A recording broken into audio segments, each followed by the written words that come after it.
Há algo de arrepiante num ato final que acontece diante de todos. O palco, os holofotes, o rugido da multidão, supostamente é o lugar mais seguro para um artista. Mas por vezes, o aplauso torna-se um eco assombroso.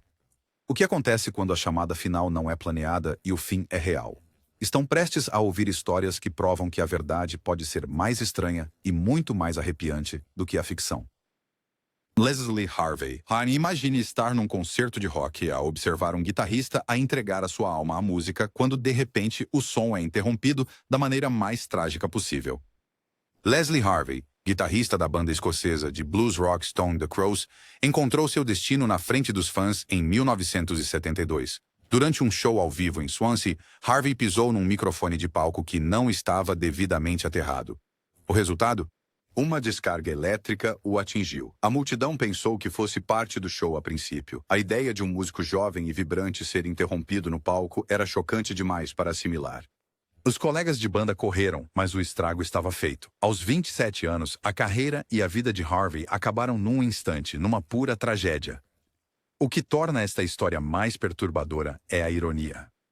Stone the Crows estavam à beira de um sucesso maior, com Harvey considerado sua arma secreta. Em vez de alcançarem o estrelato, ficaram ligados para sempre a este pesadelo. A morte de Leslie serviu como um alerta para a indústria da música ao vivo sobre a segurança do palco. Mas para aqueles na plateia, foi uma cena gravada na memória. Um momento de aplausos transformou-se em silêncio atordoado. J.I. Rodell. Morte durante um talk show de comédia. Aconteceu.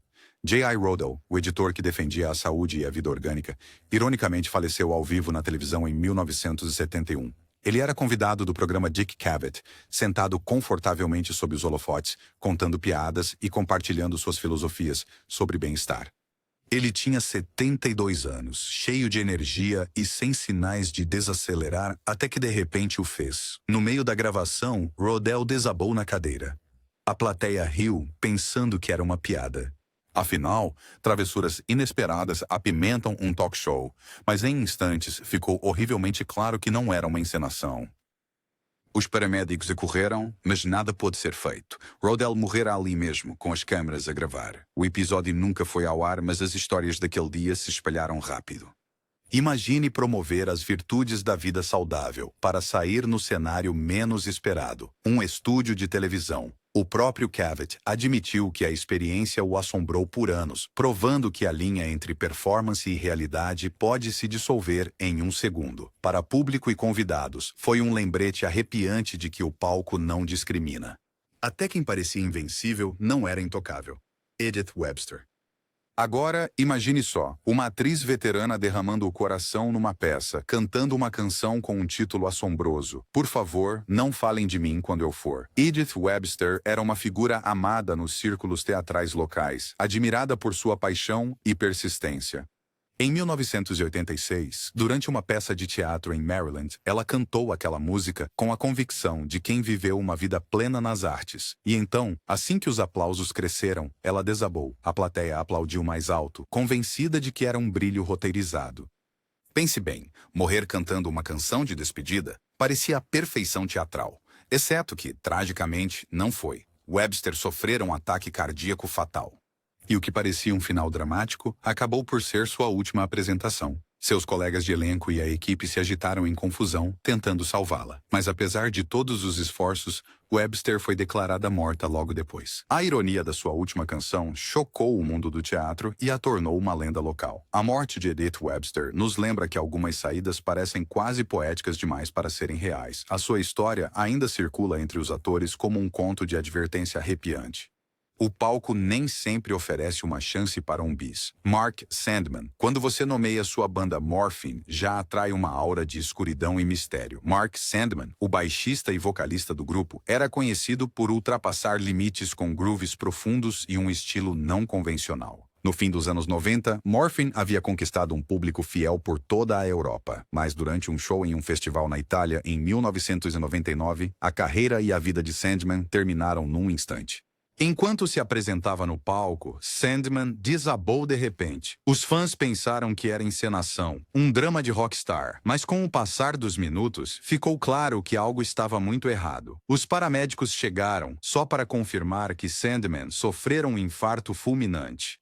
Ele tinha apenas 46 anos de idade. O público, muitos deles fãs de longa data, ficou em descrença atônita. A música do Morphine, conhecida por sua energia hipnótica e melancólica, de repente tinha uma sombra trágica associada a ela. A perda de Sandman não foi apenas o fim de uma apresentação, foi o fim de um som, uma voz, uma presença que não poderia ser replicada. No mundo do rock, mortes prematuras não são raras, mas vê-las acontecer ao vivo, bem na sua frente, adiciona uma dor inesquecível. Para os fãs de Morphine, 3 de julho de 1999 sempre será lembrado como o dia em que a música realmente parou. Leonard Warren. As casas de ópera são lugares de grandeza, paixão e precisão impecável, mas às vezes até os roteiros de palco mais dramáticos não conseguem preparar o público para a realidade. Leonard Warren, um dos maiores barítonos americanos do século XX, tinha uma voz que podia estremecer as vigas. Em 4 de março de 1960, durante uma apresentação de La Forza del Destino de Verdi no Metropolitan Opera em Nova York, Warren surpreendeu o público, mas não da maneira que ele havia planejado. No meio da ópera, após entregar uma de suas áreas mais poderosas, Warren de repente desabou no palco. A princípio, muitos pensaram que era um ousado truque teatral, um floreio para combinar com o drama intenso da peça, mas a orquestra vacilou, o elenco congelou e a cortina rapidamente desceu. Nos bastidores, os médicos se apressaram para reanimá-lo. O veredicto, uma hemorragia cerebral maciça. Em uma cruel reviravolta do destino, uma das estrelas mais brilhantes da ópera morreu no mesmo local que havia definido seu brilho, o palco do Met. Ele tinha apenas 48 anos. A notícia se espalhou rapidamente pelo mundo da música. A morte de Warren não apenas silenciou uma grande voz, mas lembrou a todos que mesmo os artistas mais imponentes são frágeis diante do destino. Para o público, foi um final de ópera muito mais sombrio do que qualquer coisa que Verdi já tenha escrito. Carmen Miranda. Ela era a bomba brasileira, famosa por seus trajes deslumbrantes e chapéus carregados de frutas. Carmen Miranda não era apenas uma cantora e dançarina. Ela era um ícone internacional, iluminando tanto a Broadway quanto Hollywood, com um carisma incomparável. Mas em 1955, sua história vibrante tomou um rumo repentino e chocante durante uma apresentação ao vivo na televisão. Durante a gravação do Jimmy Durante Show, Carmen deu tudo de si, cantando com força e dançando em seu estilo característico. No meio da apresentação, ela tropeçou, quase desabando, mas disfarçou com um sorriso. Sempre a artista consumada, ela terminou a rotina como se nada tivesse acontecido. Horas depois, em casa, sofreu um ataque cardíaco massivo e faleceu com apenas 46 anos de idade. A ironia foi amarga. O público viu-a vacilar no palco, interpretando como parte de seu ato animado. Ninguém esperava que fosse o primeiro sinal de seus momentos finais. A morte de Miranda causou ondas de choque entre fãs em todo o mundo. Sua energia parecia inesgotável, sua persona maior que a vida. E ainda assim, sua última apresentação carregava um tom assombroso, um lembrete de que por trás do brilho e glamour, a mortalidade espreita até nas estrelas mais brilhantes. Até hoje, Carmen Miranda continua sendo um símbolo de alegria, mas também um exemplo assustador de como uma saída de cena pode se tornar permanente. Jane Little. Alguns artistas realmente dedicam sua vida à música. Jane Little fez isso, literalmente. Como contrabaixista da Orquestra Sinfônica de Atlanta, ela se apresentava há mais de 70 anos, detendo um recorde mundial pelo maior tempo de atuação profissional com uma orquestra. Em 2016, ela era uma lenda viva na música clássica, admirada por sua resistência e paixão. No dia 15 de maio daquele ano, durante um concerto no Symphony Hall em Atlanta, Little estava apresentando There's No Business Like Show Business. Em uma reviravolta que parece quase poética demais, ela desabou no meio da apresentação. Colegas músicos e a equipe de palco correram para o seu lado, mas em poucos minutos, Jane Little se foi. Ela tinha 87 anos e faleceu no lugar que mais amava, o palco. Pense no simbolismo. Ela entrou na orquestra com apenas 16 anos e por mais de 7 décadas nunca saiu. Sua última reverência não foi planejada, mas foi apropriada. Sem escândalo, sem tragédia nos bastidores, apenas uma musicista que literalmente tocou até seu último suspiro. Sua partida surpreendeu o mundo da música clássica, mas também deixou um legado agridoce. A história de Jane Little prova que, às vezes, a frase "até o fim" é mais do que uma figura de linguagem. É uma realidade vivida. Joseph Skilbert. Quando você vai à ópera, espera vozes elevadas, música emocionante e um grande drama. Mas o que aconteceu em Teatro Nacional Phoenix, em 20 de julho de 1968, foi um drama que nenhum compositor poderia ter escrito. Joseph K. Hubert, um renomado maestro alemão, estava no meio de conduzir Tristan und Isolde de Wagner. Sua batuta estava firme, sua reputação inigualável. Então, em questão de momentos, a tragédia aconteceu. Durante o segundo ato, K. Hubert de repente inclinou-se para a frente e desabou no pódio do maestro. A princípio, alguns na plateia pensaram que fazia parte da encenação teatral. Afinal, a ópera de Wagner é repleta de morte e desespero. Mas a música parou quando os membros da orquestra perceberam que seu maestro não estava mais regendo. Apesar das tentativas desesperadas de reanimá-lo nos bastidores, K. Hubert foi declarado morto de um ataque cardíaco. Ele tinha apenas 60 anos, ainda no auge como um dos principais maestros da Alemanha. Para os presentes, a cena foi surreal. Uma apresentação sobre amantes condenados tornou-se o cenário real para o último suspiro de um maestro. O legado de K. Hubert vive nas gravações, mas aqueles que assistiram ao seu último concerto nunca poderão esquecer como a linha entre arte e realidade se confundiu naquela noite. Os aplausos que se seguiram não foram para a ópera, foram para a despedida final de um homem. Johnny Ace. Era a noite de Natal de 1954 e a estrela em ascensão do Rhythm and Blues, Johnny Ace, estava prestes a se apresentar em Houston, Texas. Conhecido por seus vocais suaves e singles de sucesso como Pledging My Love, Ace estava rapidamente se tornando um dos jovens artistas mais quentes da época. Mas o que aconteceu nos bastidores e na frente de amigos e colegas transformou sua história em uma das tragédias mais estranhas da música. Durante um intervalo entre as apresentações, Ace estava supostamente brincando com um revólver, exibindo-o de maneira casual, quase descuidada.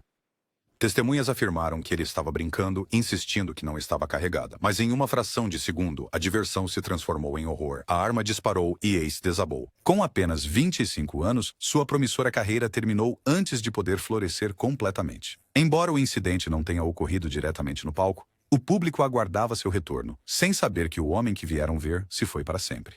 A notícia se espalhou rapidamente, lançando uma sombra sombria sobre a temporada de festas. Os fãs ficaram atônitos com a natureza repentina e imprudente de sua morte. Johnny Ace se tornou uma lenda quase instantaneamente, não apenas por sua música, mas pela maneira trágica como partiu. Até hoje, sua história serve como um lembrete assustador de quão rapidamente a vida pode mudar, especialmente sob os holofotes. Chris Cornell. A voz de Chris Cornell podia cortar aço. Como vocalista do Soundgarden e mais tarde do Audioslave, ele ajudou a moldar o som do grunge e do rock alternativo. Fãs ao redor do mundo o reverenciavam por sua energia bruta, letras assombrosas e carisma no palco. Mas em 2017, após um concerto em Detroit, sua história tomou um rumo devastador que ainda ressoa no mundo da música. Cornell tinha acabado de encerrar um show do Soundgarden, sua voz ainda ecoando nos ouvidos de milhares.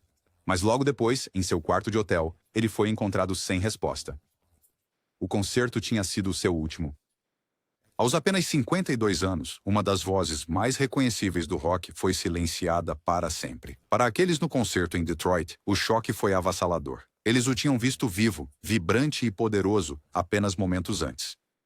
Ninguém poderia ter adivinhado que estavam testemunhando uma apresentação final. A energia do show, os aplausos e a conexão entre artista e público tornaram-se uma despedida disfarçada de partir o coração. A morte de Cornell deixou um vazio no rock moderno que nunca foi realmente preenchido. Os fãs continuam a revisitar aquela última apresentação, estudando cada música, cada letra em busca de significado oculto. É um lembrete de como até os artistas mais fortes podem ser frágeis. Sua voz permanece, mas o homem em si saiu logo após dar um último show inesquecível. John Ritter. John Ritter era a realeza da televisão, amado por seu papel em Three's Company e em inúmeros outros programas. Seu charme, comédia física e calor humano fizeram dele um dos protagonistas mais confiáveis de Hollywood. Mas em setembro de 2003, a história de Ritter tomou um rumo repentino e chocante. Enquanto ensaiava para sua sitcom 8 Simple Rules, For Dating My Teenage Daughter, Ritter adoeceu no set. A princípio, os colegas pensaram que ele estava apenas se sentindo fraco por exaustão. Afinal, longos dias de filmagem frequentemente deixavam os atores esgotados. Mas Ritter desmaiou, e rapidamente ficou claro que algo estava terrivelmente errado. Os membros da equipe chamaram ajuda de emergência enquanto Ritter era levado às pressas para o hospital do outro lado da rua. Os médicos descobriram que ele estava sofrendo de uma dissecção aórtica, uma condição rara e frequentemente fatal. Apesar de seus melhores esforços, Ritter morreu naquela noite aos 54 anos. Para os fãs, a notícia era quase impossível de aceitar.